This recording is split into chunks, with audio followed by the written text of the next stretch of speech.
안녕하세요. 저는 이준호입니다.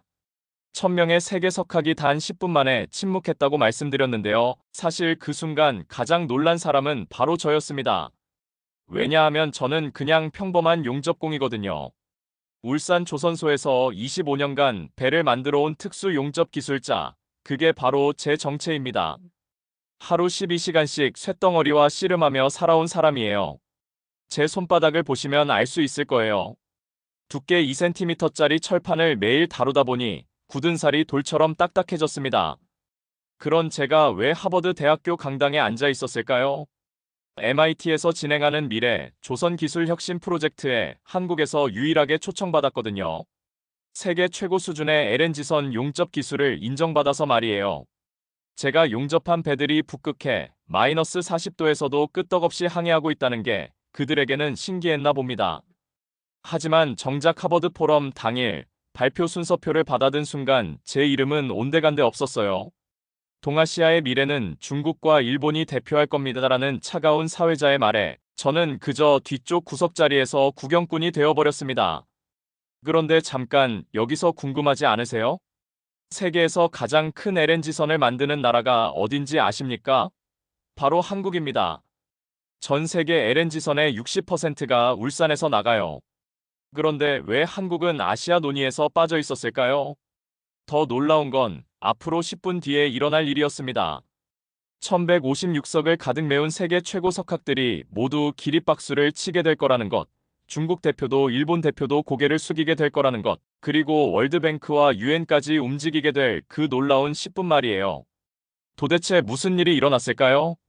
일단 첫 번째 발표자부터 보시죠. 리제나오 교수였습니다.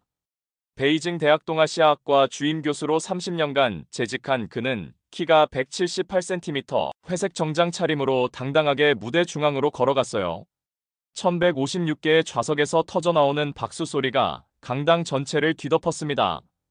저는 뒤쪽 모서리 자리에서 그 소리를 들으며 제 심장 박동이 점점 빨라지는 것을 느꼈어요. 레이디즈 언드 젠털르민, 문명의 시작과 끝은 중국입니다. 리제나오 교수의 목소리는 마이크 없이도 강당 구석구석까지 울려 퍼졌습니다. 그의 첫마디에 청중들은 이미 몸을 앞으로 기울이고 있었어요. 저 역시 모르게 등받이에서 몸을 떼어내고 있었습니다. 대형 스크린에 만리장성 사진이 펼쳐졌어요. 21,000km에 달하는 거대한 석조 건축물이 산맥을 따라 구불구불 이어지는 모습이었습니다. 2000년 전 우리 조상들이 쌓은 이 벽은 지금도 우주에서 보입니다. 리제나오 교수가 레이저 포인터로 화면을 가리키자 청중들 사이에서 감탄사가 터져나왔어요. 이어서 상하이 자기부상열차가 화면을 가득 채웠습니다. 시속 431km로 질주하는 은색 차체가 마치 공중에 떠 있는 것처럼 보였어요. 세계에서 가장 빠른 상용 열차입니다. 독일 기술을 뛰어넘었죠. 그의 말에 독일 대표단석에서 고개를 끄덕이는 모습이 보였습니다. 제 손바닥에 땀이 더 많이 맺혔어요. 25년간 배를 만들며 단련된 이 거친 손이 왜 이렇게 떨리는지 저도 알 수 없었습니다. 화면이 바뀌었어요. 창어 4호달 탐사선이 달 뒷면에 착륙하는 장면이었습니다. 인류 최초로 달 뒷면 착륙에 성공했습니다. 미국도 러시아도 하지 못한 일입니다. 리제나오 교수의 목소리에는 자부심이 가득했어요. 청중들의 박수가 다시 한번 터져나왔습니다. 이번에는 더 길고 더 열렬했죠. 앞줄에 앉은 MIT 교수들도 옥스퍼드에서 온 학자들도 모두 손뼉을 치고 있었어요. 저만 혼자 뒤쪽에서 멀뚱멀뚱 바라보고 있었습니다. 5000년 문명사, 세계 2위 경제대국, 14억 인구. 리제나오 교수가 세 손가락을 펼쳐 보이며 말했어요. 이것이 바로 중국의 힘입니다. 그때 리제나오 교수가 마지막 슬라이드를 띄웠습니다. 아시아 지도 위에 중국이 붉은색으로, 일본이 파란색으로 칠해져 있었어요.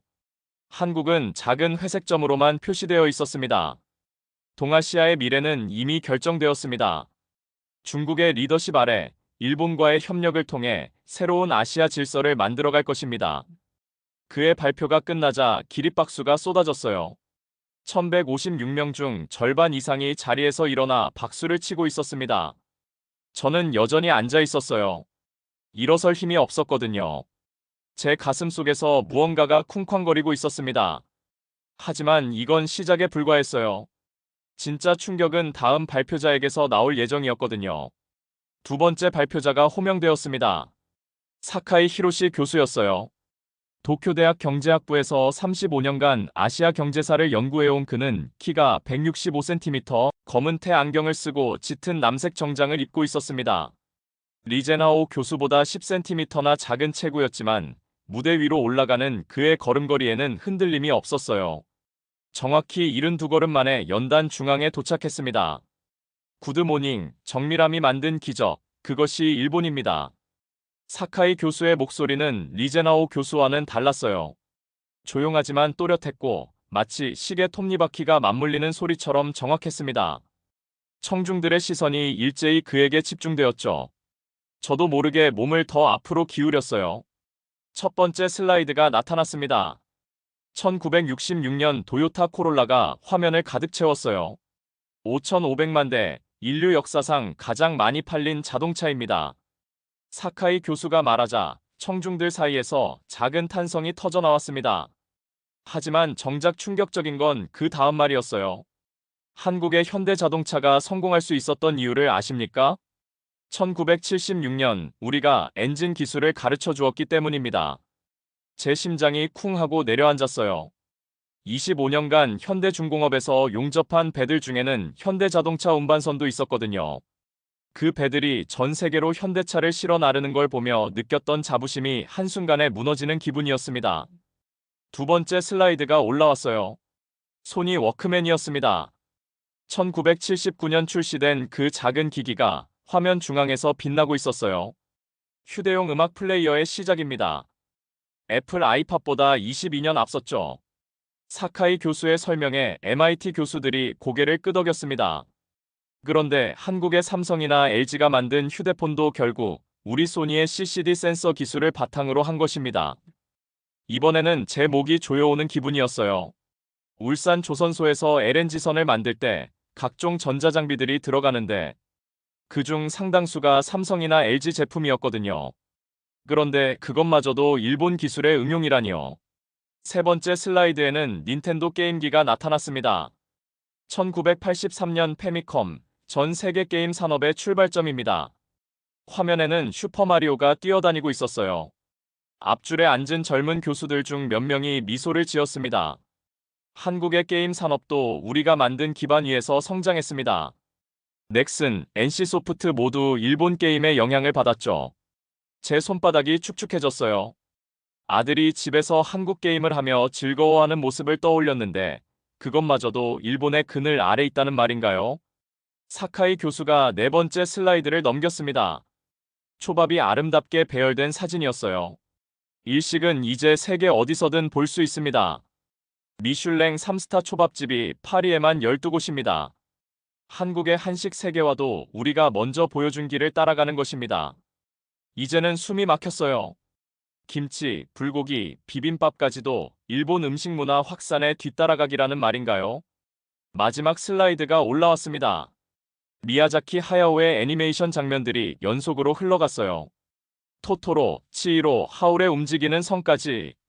일본 애니메이션은 전 세계 문화 콘텐츠의 표준입니다. 한국의 K-드라마나 K-팝도. 결국 우리가 1980년대부터 아시아 전역에 퍼뜨린 일본 문화 콘텐츠의 연장선상에 있습니다. 사카이 교수가 마지막 정리를 시작했어요. 정밀함, 장인정신, 지속가능한 혁신. 이것이 일본의 DNA입니다. 한국은 우리가 가르친 기술을 잘 모방했을 뿐입니다. 청중들의 박수가 터져나왔습니다. 이번에는 중국 발표 때보다 더 길고 더 정중했어요. 앞줄의 하버드 교수들이 고개를 끄덕이며 박수를 치고 있었습니다. 저는 뒤쪽 자리에서 그 모든 걸 지켜보며 가슴이 답답해졌어요. 25년간 쇳덩어리와 씨름하며 만든 배들, 그 배들이 실어 나른 한국의 모든 것들이 과연 모방에 불과한 걸까요? 그런데 그때 무대 뒤쪽에서 누군가가 일어나고 있었습니다. 그때였습니다. 무대 뒤쪽 3번 출입구에서 누군가 일어나는 소리가 들렸어요. 의자가 바닥에 긁히는 끼익 소리가 1156명의 박수 소리 사이로 스며들었습니다. 저는 고개를 돌렸어요. 키가 170cm 정도 되는 여성이었습니다. 금발의 검은 정장, 손에는 노트북을 들고 있었어요. 하버드 교수 신분증이 목에 걸려 있었습니다. Excuse me. 그녀의 목소리가 마이크 없이도 강당 전체에 울려 퍼졌어요. 박수 소리가 점점 잦아들기 시작했습니다. 사카이 교수가 연단에서 내려오던 발걸음을 멈췄어요. 잠깐만요. 이번에는 한국어였습니다. 완벽한 발음이었어요.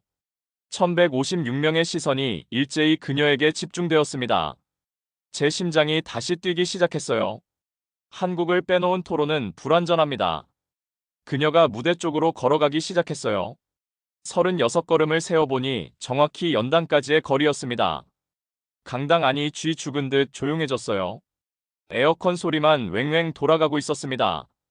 저는 에밀리 로웰 하버드 역사학과 동아시아사 전공 교수입니다. 사회자가 당황한 표정으로 그녀를 바라봤어요. 예정에 없던 발표자였거든요. 로웰 교수는 상관없다는 듯 연단 옆 테이블에 노트북을 연결했습니다. 30초만 시간을 주십시오. USB 단자가 딸깍 소리를 내며 연결되었어요. 대형 스크린이 깜빡이더니 검은 화면이 나타났습니다. 그리고 천천히 뭔가가 떠오르기 시작했어요. 낡은 종이 위에 그려진 배 설계도였습니다. 거북 모양의 등껍질을 가진 이상한 배였어요. 곳곳에 대포 구멍이 뚫려 있고 철판으로 덮인 갑판이 보였습니다. 우측 상단에 작은 글씨로 1592년이라고 적혀 있었어요. 이것을 아시는 분 계십니까? 로엘 교수가 레이저 포인터로 설계도를 가리켰습니다. 앞줄의 MIT 교수들이 서로 눈짓을 주고받았어요. 아무도 대답하지 않았습니다. 세계 최초의 철갑선입니다. 로엘 교수의 목소리가 강당을 가득 채웠어요. 제 등골에 소름이 돋았습니다. 그런데 이걸 만든 나라가 어디인지 아십니까? 1초, 2초, 3초. 시간이 멈춘 것 같았어요. 1156명의 숨소리가 모두 멈춘 것 같았습니다. 한국입니다. 그 순간이었어요. 강당 안 1156명이 모두 동시에 숨을 들이마셨습니다. 후우 하는 소리가 마치 파도처럼 밀려왔어요. 앞줄의 중국 대표단석에서 리제나오 교수가 몸을 앞으로 기울였습니다. 일본 대표단석의 사카이 교수는 안경을 벗어닦기 시작했어요. 저는 뒤쪽 자리에서 온몸에 전율이 흘렀습니다. 25년간 배를 만들며 들어본 적 없는 이야기였거든요. 거북선이 세계 최초의 철갑선이라니요. 1592년 조선의 이순신이 설계한 거북선. 철판으로 덮인 갑판, 대포를 쏠 수 있는 구조, 적함에 돌진할 수 있는 견고함. 로엘 교수가 레이저 포인터로 설계도의 세부 사항을 하나씩 짚어갔어요. 미국 남북 전쟁의 모니터호가 1862년, 거북선보다 270년 늦습니다. 청중들 사이에서 웅성거림이 일기 시작했어요. 영어, 독일어, 프랑스어가 뒤섞인 수군거림이 강당을 가득 채웠습니다. 잠깐만요. 그렇다면 앞줄에서 누군가가 손을 들었어요. 옥스퍼드 대학교 교수였습니다. 현대 조선업계에서 한국이 1위라는 것도 그렇습니다. 로엘 교수가 끊어서 대답했어요. 새로운 슬라이드가 올라왔습니다. 울산 조선소의 전경이 화면을 가득 채웠어요. 제가 25년간 일해온 그곳이었습니다. 제가 매일 아침 7시 30분에 출근하던 그 대형 크레인들이 화면에 보였습니다. 높이 138m짜리 골리앗 크레인 2대가 하늘을 찌를 듯 서 있었어요. 제가 25년간 그 아래에서 용접 마스크를 쓰고 일해온 바로 그곳이었습니다. 심장이 쿵쾅거리기 시작했어요. 현재 전 세계 LNG선의 60%가 이곳에서 건조됩니다. 로엘 교수의 말에 MIT 조선공학과 교수가 자리에서 몸을 일으켰어요. 잠깐만요. 그게 사실입니까? 네, 그리고 더 놀라운 사실이 있습니다. 새로운 슬라이드가 올라왔어요. 미국 해군의 이지스 구축함이 울산 조선소 건식독에 들어가 있는 모습이었습니다. 제가 직접 그 배의 선체 보수 용접을 했던 기억이 생생했어요. 미국 해군조차 자국 전함을 한국에 맡깁니다. 강당 안이 완전히 뒤집혔습니다. 우와 하는 탄성이 1156개 좌석에서 동시에 터져나왔어요. 앞줄의 펜타곤 관계자가 급히 동료와 귓속말을 나누기 시작했습니다. 독일 조선업계 대표는 스마트폰을 꺼내 뭔가를 확인하고 있었어요. 저는 그 순간 눈시울이 뜨거워졌습니다. 2019년 여름 섭씨 38도의 작업장에서 그 미국 구축함의 균열 부위를 보수할 때의 기억이 떠올랐어요. 함장이 직접 와서 생크 유 코리어라고 말했던 그 순간이요. 당시엔 그냥 예의상 하는 말인 줄 알았는데 정말 진심이었나 봅니다. 세계에서 가장 위험한 북극해 항로를 다니는 쇠빙 LNG선도 한국에서만 만들 수 있습니다. 로엘 교수가 다음 장면을 보여줬어요. 마이너스 40도의 북극해에서 얼음을 깨며 항해하는 거대한 LNG선이었습니다. 바로 제가 3년 전에 용접했던 아크틱 프린세스호였어요. 그때 기억이 선명했습니다. 선체 두께 35mm 특수강을 용접할 때 온도 차이로 인한 금속 팽창을 계산해서 0.1mm 오차도 없이 작업했거든요. 러시아 기술진들이 와서 임파서블이라고 중얼거리며 고개를 흔들던 모습도 기억났어요. 이 기술이 왜 중요한지 아십니까? 로엘 교수가 청중을 향해 물었어요. 아무도 대답하지 않았습니다. LNG는 마이너스 162도에서 액화됩니다. 1도라도 세면 폭발합니다. 그런데 북극해는 마이너스 40도까지 내려가죠. 80도 이상의 온도 차이를 견딜 수 있는 용접 기술이 필요합니다. 중국 석유공사 대표가 앞으로 몸을 기울였어요. 일본 미쓰비시 중공업 임원도 메모를 하기 시작했습니다. 전 세계에서 이 기술을 완벽하게 구현할 수 있는 나라는 단 하나뿐입니다. 1초의 침묵. 한국입니다. 그 순간 강당이 폭발했어요. 오마이갓, 언빌리버블, 인크레더블. 영어, 독일어, 프랑스어, 일본어가 뒤섞인 외침들이 사방에서 터져나왔습니다. 앞줄에 노르웨이 석유공사 대표는 머리를 감싸쥐고 있었어요. 카타르 에너지 부장관은 급히 전화를 걸기 시작했습니다. 저는 뒤쪽 자리에서 가슴이 터질 것 같았어요. 25년간 매일 아침 7시 30분에 출근해서 오후 7시 30분에 퇴근하면서 그저 밥벌이라고 생각했던 제 일이 이런 의미였다니요. 거친 손바닥에 굳은 살 하나하나가 세계 최고 기술의 증거였던 거예요. 그런데 로엘 교수는 여기서 멈추지 않았습니다. 여러분, 이건 시작에 불과합니다. 그녀가 다음 슬라이드를 넘겼어요. 화면에 나타난 건 1997년 IMF 위기 당시 한국의 모습이었습니다. 시민들이 금모으기 운동에 참여하는 장면, 실업자들이 길거리에 앉아있는 모습들이 연속으로 흘러갔어요. 이제 진짜 이야기를 시작하겠습니다. 로엘 교수의 목소리에 예사롭지 않은 기운이 실렸어요. 강당 안 1156명이 모두 숨을 죽였습니다. 1997년 한국이 국가부도 위기에 몰렸을 때 일어난 일입니다. 제 손바닥에 식은땀이 흘렀어요. 뭔가 엄청난 이야기가 나올 것 같은 예감이 들었거든요. 1997년 12월 3일 한국이 IMF의 구제금융을 신청한 바로 그날 말입니다. 로엘 교수의 목소리가 강당을 가득 채웠어요. 화면에 당시 뉴스 헤드라인들이 연속으로 나타났습니다. 코리어 안더 브링크 어브 컬랩스. 에이전 타이거 폴즈 앤드 어브 코리언 에커나믹 미러컬. 제 기억이 생생했어요. 1997년 겨울, 저는 27살이었고 조선소 입사 2년차였습니다. 회사에서 정리해고 명단이 돌아다니던 그 무서운 시절이었죠. 매일 아침 출근할 때마다 오늘도 일자리가 있을까 하는 불안감에 떨었던 기억이 났어요. 전 세계가 한국 경제의 종말을 예언했습니다. 새로운 슬라이드가 올라왔어요. 1997년 월스트리트 저널, 파이낸셜 타임즈, 이코노미스트의 커버 스토리들이 연속으로 나타났습니다. 모두 한국의 몰락을 다룬 기사들이었어요. 앞줄에 골드만삭스 임원이 동료와 눈짓을 주고받았습니다. 당시 그들도 한국을 포기했던 기억이 있을 거예요. 그런데 바로 그때 믿기 힘든 일이 일어났습니다. 로엘 교수가 클릭했어요. 화면에 삼성 본사 회의실 사진이 나타났습니다.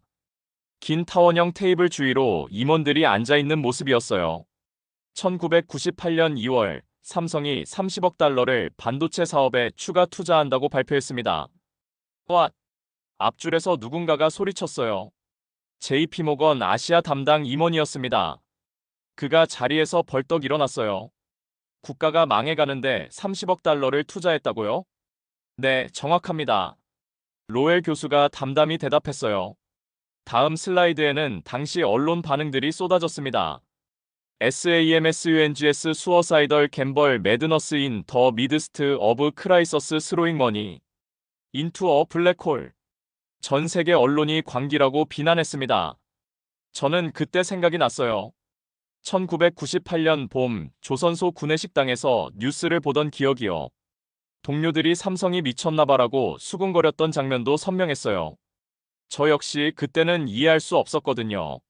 하지만 삼성만이 아니었습니다. 새로운 화면이 나타났어요. LG, SK, 현대의 로고가 차례로 등장했습니다.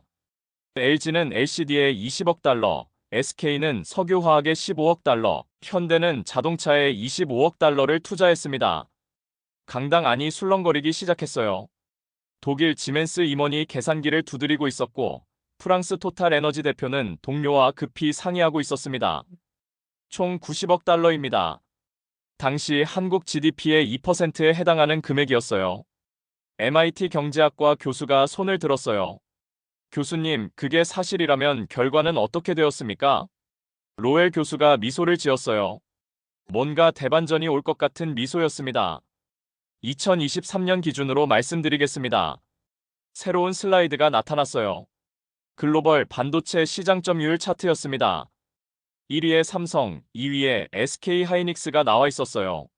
삼성과 SK하이닉스가 전 세계 메모리 반도체 시장의 70%를 장악하고 있습니다. 오오오. 청중들의 탄성이 폭발했어요. 앞줄에 인텔 임원이 머리를 감쌌고 마이크론 대표는 의자에 주저앉았습니다. 30억 달러 투자로 연매출 800억 달러 시장을 접수했습니다. 로엘 교수가 레이저 포인터로 숫자를 가리켰어요. 투자 대비 수익률 2667%입니다. 강당이 완전히 뒤집혔어요. 벤처 캐피털 임원들이 서로 얼굴을 바라보며 입을 다물지 못했습니다. 하버드 비즈니스 스쿨 교수들이 급히 메모를 하기 시작했어요. 월가 펀드 매니저들은 스마트폰으로 실시간 주가를 확인하고 있었습니다. 이것이 바로 위기를 기회로 바꾸는 한국식 경영입니다. 다음 슬라이드에는 LCD 시장 차트가 나타났어요. LG 디스플레이가 1위를 차지하고 있었습니다. LG는 20억 달러로 세계 디스플레이 시장을 장악했습니다. 지금 여러분이 보는 스마트폰, 노트북, TV 화면 10개 중 4개가 한국산입니다. 저는 뒤쪽 자리에서 가슴이 벅찼어요. 25년 전 IMF 위기 때 저희 조선소도 어려웠지만 포기하지 않고 기술 개발에 매달렸거든요. 당시 선배들이 지금이 기회다, 남들이 멈출 때 우리는 달린다고 했던 말이 떠올랐습니다. 남들이 멈출 때 한국은 달렸습니다. 로엘 교수의 말이 정확히 제 기억과 일치했어요. 온몸에 소름이 돋았습니다. 그런데 이것도 시작에 불과합니다. 그녀가 다음 슬라이드를 준비하고 있었어요. 뭔가 더 큰 폭탄이 터질 예감이 들었습니다. 이제 진짜 놀라운 이야기를 들려드리겠습니다. 1156명이 모두 숨을 죽이고 그녀를 바라봤어요. 저 역시 심장이 쿵쾅거렸습니다. 2016년 10월 29일 서울 광화문 광장입니다. 로엘 교수가 클릭하자 화면에 촛불이 가득한 야경이 나타났어요. 수십만 개의 촛불이 광화문 광장을 환하게 밝히고 있었습니다. 마치 별들이 땅에 내려온 것 같은 장관이었어요. 170만 명이 촛불을 들었습니다. 앞줄에 프랑스 정치학자가 몸을 앞으로 기울였어요. 170만 명이라고요? 한 번에?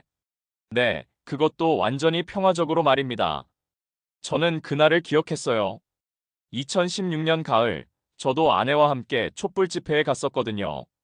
울산에서 KTX를 타고 서울까지 올라가서 오후 6시부터 밤 10시까지 촛불을 들고 서 있었던 기억이 생생했습니다. 대통령을 탄핵하자는 시위인데도 단 한 건의 폭력 사건이 발생하지 않았습니다. 강당 안이 웅성거리기 시작했어요.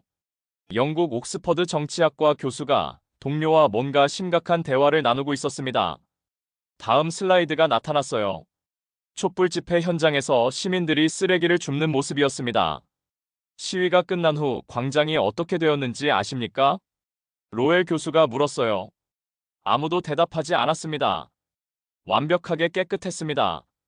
170만 명이 모였다간 자리에 쓰레기 한 조각 남아있지 않았어요. 임파서블! 독일 막스 플랑크 정치연구소 박사가 소리쳤어요. 그가 자리에서 일어나며 말했습니다. 그런 일은 불가능합니다. 10만 명만 모여도 도시가 마비되는데. 사진을 보시죠. 다음 화면에는 촛불 집회 다음 날 새벽 광화문 광장이 나타났어요. 정말로 깨끗했습니다. 한 장의 종이도 담배꽁초 하나도 보이지 않았어요. 저는 그날 밤을 떠올렸어요. 집회가 끝나고 지하철역으로 향할 때 시민들이 자발적으로 쓰레기를 줍던 모습을 봤거든요. 70대 할머니가 무릎을 꿇고 촛농을 긁어내던 장면도 기억났습니다. 이것이 바로 한국식 시민혁명입니다. 로엘 교수의 목소리에 자부심이 실렸어요. 새로운 슬라이드가 올라왔습니다. 2017년 대선 투표율 그래프였어요. 77.2%, 2017년 대통령 선거 투표율입니다. 미국 조지타운 대학 정치학과 교수가 놀란 표정으로 일어났어요. 77%라고요? 미국은 50%도 힘든데. 그것도 전 연령대에서 고르게 나타난 수치입니다. 20대부터 70대까지 모든 세대가 70% 이상 투표에 참여했어요. 강당 곳곳에서 탄성이 터져나왔습니다. 유럽 각국의 정치학자들이 서로 얼굴을 바라보며 고개를 흔들고 있었어요. 다음 화면은 더 충격적이었습니다. 한국 교육 성취도 순위표였어요. PISA 평가 기준, 한국은 수학 3위, 과학 4위, 읽기 5위입니다. 그런데 더 놀라운 사실이 있습니다. 로엘 교수가 다음 슬라이드를 넘겼어요. 1950년 한국전쟁 직후 폐허가 된 서울 사진이 나타났습니다. 건물들이 무너져 있고 아이들이 천막 안에서 공부하고 있는 모습이었어요. 1953년 한국의 문맹률은 78%였습니다. 앞줄에 유네스코 교육국장이 급히 메모를 하기 시작했어요. 70년 만에 세계 최상위 교육국이 된 겁니다. 화면이 바뀌었어요. 현재 한국 대학 진학률 그래프였습니다. 대학 진학률 82%, 세계 1위입니다. 하지만 이것도 놀랍지 않습니다. 로엘 교수가 더 충격적인 슬라이드를 준비하고 있었어요. 진짜 놀라운 건 이겁니다. 화면에 한국 부모들이 자녀 교육을 위해 이민 가는 통계가 나타났어요. 기러기 아빠라는 단어를 아십니까? 청중들이 고개를 갸우뚱했어요. 자녀 교육을 위해 가족이 해외로 나가면 아빠 혼자 한국에 남아서 돈을 보내는 겁니다. 연간 30만 가정이 이런 선택을 합니다. 저는 가슴이 먹먹해졌어요. 제 동료 중에도 아이 교육 때문에 캐나다로 보낸 사람이 있었거든요. 혼자 원룸에서 라면 끓여 먹으며 지내는 그의 모습을 떠올렸습니다. 한국 부모들은 자녀 교육을 위해서라면 자신의 인생을 희생합니다. 로엘 교수의 목소리가 떨렸어요. 마치 감동받은 것처럼 보였습니다. 이것이 바로 한국이 70년 만에 선진국이 된 비밀입니다. 강당 안이 완전히 조용해졌어요. 1156명이 모두 숨을 죽이고 있었습니다. 민주주의도 교육도 경제 발전도 모두 같은 뿌리에서 나왔습니다. 로엘 교수가 마지막 준비를 하고 있었어요. 뭔가 결정적인 한 방이 올 것 같은 예감이 들었습니다. 바로 이것입니다. 화면에 한글이 크게 나타났습니다. 한글이라는 두 글자가 강당을 가득 채웠어요. 저는 온몸에 소름이 돋았습니다. 뭔가 엄청난 이야기가 시작될 것 같았거든요. 여러분, 이 글자를 읽을 수 있는 분 계십니까? 로엘 교수가 화면에 한글을 가리켰어요. 강당 안 1156명이 모두 고개를 갸우뚱했습니다. 아무도 대답하지 않았어요. 한국어를 전혀 모르는 사람도 3시간이면 읽을 수 있습니다. 3시간이라고요? 앞줄에 하버드 언어학과 교수가 벌떡 일어났어요. 그건 불가능합니다. 영어도 최소 6개월은 걸리는데. 직접 보여드리겠습니다. 로엘 교수가 미소를 지으며 다음 슬라이드를 넘겼어요. 화면에 기역, 니은, 디귿, 리을, 미음. 이 나타났습니다.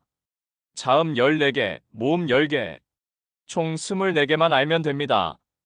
MIT 언어학과 교수가 손을 들었어요. 잠깐만요. 영어는 알파벳이 26개인데. 맞습니다. 하지만 차이점이 있어요. 화면이 바뀌었어요. 영어 단어 나이트가 나타났습니다. 나이트, 어떻게 읽으시겠어요? 나이트요. K는 왜 안 읽나요? GH는 왜 T 소리가 나나요? 청중들이 웃음을 터뜨렸어요. 저도 모르게 미소가 지어졌습니다. 영어는 표기법과 발음이 달라요. 하지만 한글은 새로운 화면이 나타났어요. 사랑이라는 한글이 크게 떴습니다. 시오사 사 리으라이응랑 보이는 대로 읽으면 됩니다. 독일 막스 플랑크 언어연구소 박사가 놀라며 일어났어요. 그렇다면 문맹 퇴치가 정확합니다. 로엘 교수가 손뼉을 쳤어요. 다음 슬라이드에는 충격적인 그래프가 나타났습니다. 1945년 한국 문맹률 78%에서 1970년 5%로 떨어졌습니다. 25년 만에요. 강당이 다시 술렁거리기 시작했어요. 유네스코 관계자들이 급히 계산기를 두드리고 있었습니다. 저는 할아버지 생각이 났어요. 일제강점기에 학교도 제대로 못 다니셨는데 해방 후 한글을 배워서 신문을 읽으셨던 기억이요. 한글은 쉬워서 좋다고 하셨던 말이 떠올랐습니다. 그런데 더 놀라운 사실이 있습니다. 로엘 교수의 목소리에 흥미진진함이 실렸어요. 한글을 만든 사람이 누군지 아십니까? 킹 세종? 앞줄에서 누군가가 영어로 대답했어요. 맞습니다. 세종대왕. 그런데 그가 한글을 만든 이유를 아십니까? 화면에 세종대왕의 한글 창제 이유가 나타났어요. 나라말이 중국과 달라 한자로는 서로 통하지 아니하므로 어리석은 백성들이 말하고자 하는 바가 있어도 끝내 제 뜻을 펼치지 못하는 사람이 많다. 왕이 직접 백성을 위해 문자를 만든 겁니다. 강당 안이 순간 조용해졌어요. 1156명이 모두 그 의미를 깨닫고 있는 것 같았습니다. 전 세계 역사상 통치자가 피지배층을 위해 문자를 만든 경우는 이것이 유일합니다. 옥스퍼드 역사학과 교수가 동료와 눈빛을 주고받았어요. 프랑스 소르본 대학 교수는 급히 뭔가를 메모하고 있었습니다. 이것이 바로 한국 민주주의의 뿌리입니다. 로엘 교수가 레이저 포인터로 화면을 가리켰어요. 570년 전부터 백성이 말하고자 하는 바를 자유롭게 표현할 수 있어야 한다는 철학이 있었던 거예요. 저는 가슴이 벅찼어요.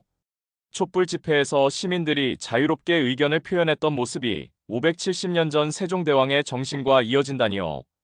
그래서 한국인들은 교육에 미칩니다. 다음 화면에는 한국 사교육비 통계가 나타났어요. 연간 사교육비 26조 원, GDP의 1.5%입니다. 미쳤다고요? 앞줄에 미국 교육부 관계자가 소리쳤어요. 미국은 0.3%인데, 네, 한국은 미국의 5배입니다. 로엘 교수가 담담히 말했어요. 한국 부모들은 자녀가 글을 읽고 쓸 수 있게 되는 순간 이제 세상 모든 지식을 배울 수 있다고 생각합니다. 570년 된 DNA예요. 저는 제 아들 생각이 났어요.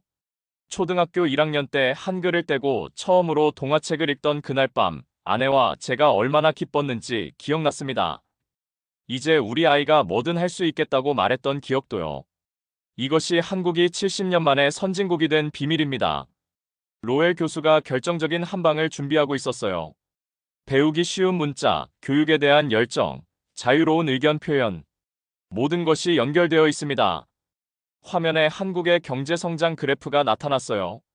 1953년부터 2023년까지 70년간의 변화였습니다. 1인당 GDP 67달러에서 33,000달러로 숫자가 화면에 크게 떴어요. 440배 성장이라는 글자가 번쩍였습니다. 인류 역사상 이런 성장을 이룬 나라는 한국이 유일합니다. 그 순간 강당이 완전히 폭발했어요. 앞줄의 모든 석학들이 자리에서 일어났습니다. 박수가 터져나오기 시작했어요. 처음에는 몇 명이었는데 점점 더 많은 사람들이 일어섰습니다. 1분, 2분, 3분. 박수가 멈추지 않았어요. 저는 뒤쪽 자리에서 눈물이 흘렀습니다. 25년간 그저 밥벌이라고 생각했던 제 인생이 사실은 이 위대한 이야기의 한 부분이었다는 걸 깨달았거든요. 하지만 로엘 교수는 아직 끝내지 않았습니다. 여러분, 이제 마지막 이야기를 들려드리겠습니다. 박수가 점점 잦아들었어요. 그녀의 목소리에 뭔가 특별한 감정이 실려 있었습니다. 한국이 세계에 보여준 진짜 기적을 말이에요. 2020년 2월 전 세계가 코로나19로 공황 상태에 빠졌을 때 일어난 일입니다. 로엘 교수의 목소리가 조용히 강당을 채웠어요. 화면에는 2020년 초 전 세계 뉴스 헤드라인들이 나타났습니다. 글로벌 팬데믹 케이아스 네이션즈 클로스 보더즈 헬스 시스템즈 컬랩스 전 세계가 국경을 봉쇄하고 의료 시스템이 무너지고 사람들이 공포에 떨었습니다. 저도 그때를 기억했어요. 2020년 봄 조선소도 일시 중단되고 마스크를 구하려고 새벽부터 줄을 섰던 그 혼란스러운 시절이요. 그런데 한국은 달랐습니다. 새로운 슬라이드가 나타났어요. 한국의 드라이브 스루 검사소 사진이었습니다. 차 안에서 검사를 받는 시민들의 모습이 보였어요. 세계 최초로 드라이브 스루 검사를 도입했습니다. 10분 만에 검사 완료. WHO 관계자가 앞에서 고개를 끄덕였어요. 당시 한국 모델을 전 세계에 권장했던 기억이 있을 거예요. 하지만 진짜 놀라운 건 따로 있었습니다. 화면이 바뀌었어요. K-방역 통계 자료가 나타났습니다. 확진자 추정률 99.9%, 치료비 100% 국가 부담, 그리고 로엘 교수가 잠시 멈췄어요. 다음 문장이 정말 중요한 것처럼 보였습니다. 단 한 번도 도시 봉쇄를 하지 않았습니다. 강당이 술렁거리기 시작했어요. 이탈리아, 프랑스, 독일, 스페인 대표들이 서로 얼굴을 바라봤습니다. 그들 나라는 모두 몇 달씩 록다운을 했었거든요. 민주주의와 방역을 동시에 지켜낸 유일한 나라였습니다. 다음 화면은 더 충격적이었어요. 2020년 한국 선거 투표율 그래프였습니다. 코로나19 한복판인 2020년 4월 국회의원 선거. 투표율 66.2%. 코로나 중에 선거를 했다고요? 영국 옥스퍼드 정치학과 교수가 놀라며 소리쳤어요. 네, 그리고 전 세계에서 가장 안전하게 치렀습니다. 확진자 0명. 저는 그날을 생생히 기억했어요. 마스크를 쓰고 손 소독을 하고 거리를 두고 줄을 서서 투표했던 그날을요. 민주주의를 포기하지 않으면서도 안전을 지킨 그 자부심을 느꼈거든요. 이때부터 전 세계가 한국을 다시 보기 시작했습니다. 새로운 슬라이드가 올라왔어요. 넷플릭스 로고와 함께 오징어 게임 포스터가 나타났습니다. 2021년 오징어 게임이 넷플릭스 1위를 94개국에서 동시에 달성했습니다. 청중들 사이에서 탄성이 터져나왔어요. 할리우드 관계자들도 고개를 끄덕이고 있었습니다. 한국어로 만든 콘텐츠를 전 세계 17억 명이 봤습니다. 다음 화면에는 BTS가 나타났어요. 빌보드 1위 달성 순간의 사진이었습니다. BTS, 그래미 어워드 3년 연 후보. 한국어로 노래에서 전 세계 1위. 앞줄에 소니뮤직 임원이 고개를 숙였어요. 아마 놓친 기회를 후회하고 있을지도 모르겠어요. 기생충, 아카데미상 사관왕. 외국어 영화 최초. 화면에 봉준호 감독이 오스카 트로피를 들고 있는 모습이 나타났어요. 미나리, 윤여정 아카데미 여우조연상. 이제 할리우드 관계자들이 모두 숙연해졌어요. 그런데 이 모든 것의 공통점이 뭔지 아십니까? 로엘 교수가 청중을 향해 물었어요. 아무도 대답하지 않았습니다. 모두 한국의 이야기를 한국의 방식으로 말한 것들입니다. 그 순간 저는 깨달았어요. 오징어 게임의 달고나, BTS의 한국어 가사, 기생충의 반지하, 미나리의 할머니. 모두 한국 그 자체였던 거죠. 복사가 아니라 창조, 모방이 아니라 독창. 이것이 진짜 한국의 힘입니다.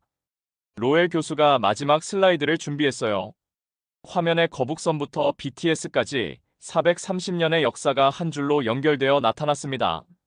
1592년 거북선에서 2023년 BTS까지 430년간 한국이 세계에 보여준 것은 하나입니다. 그녀의 목소리가 떨리기 시작했어요. 조용히 그러나 확실하게 자신만의 길을 걷는다. 그 순간이었습니다. 앞줄에 리제나오 교수가 천천히 일어났어요. 그리고 고개를 숙였습니다.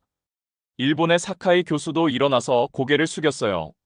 그 다음에는 MIT 교수들이 일어났습니다. 옥스퍼드 교수들이 일어났어요. 소르본 대학 교수들이 일어났습니다. 1명, 2명, 10명, 100명. 결국 1156명이 모두 일어났어요. 박수가 터져나왔습니다. 처음에는 조용했는데 점점 커졌어요. 마침내 천둥 같은 기립박수가 강당을 가득 채웠습니다. 저는 뒤쪽 자리에서 눈물을 훔쳤어요. 25년간 울산 조선소에서 배를 만들며 살아온 제 인생이 이 위대한 이야기의 한 부분이라는 것을 깨달았거든요. 5분간 이어진 기립박수가 끝나고 로엘 교수가 마지막 말을 했어요. 오늘 여러분이 목격한 것은 단순한 발표가 아닙니다. 한 나라가 세계에 보여준 조용하지만 확실한 기적이었습니다. 저는 속으로 외쳤어요. 조용히 그러나 확실하게. 그것이 바로 한국의 길이다. 그날의 10분은 한국의 역사를 새로 쓴 시간이었습니다. 거북선에서 반도체까지, 민주주의에서 한류까지 세계가 인정한 한국 모델이었어요. 여러분은 이 놀라운 반전을 어떻게 보셨습니까? 여기까지 보셨는데 아직 구독 안 누르신 거 아니죠? 구독, 좋아요는 무료인데 누르면 제 기분은 100억짜리 됩니다. 알림까지 켜두시면 제가 문 앞에서 띵동하고 인사드릴지도 몰라요. 댓글은 사랑입니다. 꼭 남겨주세요.